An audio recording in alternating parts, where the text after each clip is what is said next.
Assalamu alaikum wa rahmatullahi wa barakatuh. Thank you so much for clicking on this video. Welcome to Tuesday's class. This is Lessons with Miss Fatma. Without forgetting, if you're new here, please do subscribe. And if you're from my beloved viewers, welcome back again. Today we will be doing fruits in Somali. And after finishing the lessons, I would love for you to comment down below your favorite fruits. walaalayaal ku soo dhawaada casharada maanta miraha waxaa ku baranaysiin af ingiriiska idinka ka faa'iideysta markaad dhammaysatiin casharkana waxaa commentyada ka bixisiin fruityada aad jeceshihiin insha Allah. So fruits in Somali is miro.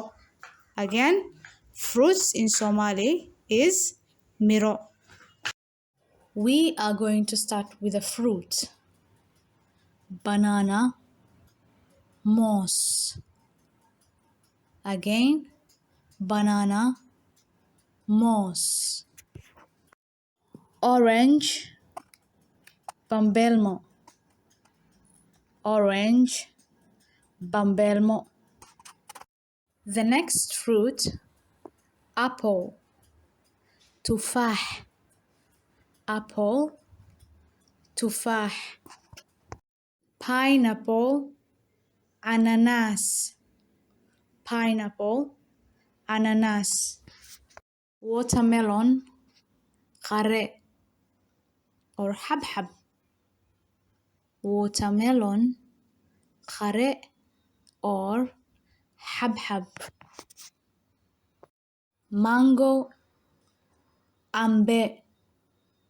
Mango, ambe. Papaya, babai.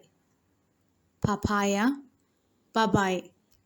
If you can remember, this brings us back to the Somali alphabets, the alternating of P with a B. Grape, anab.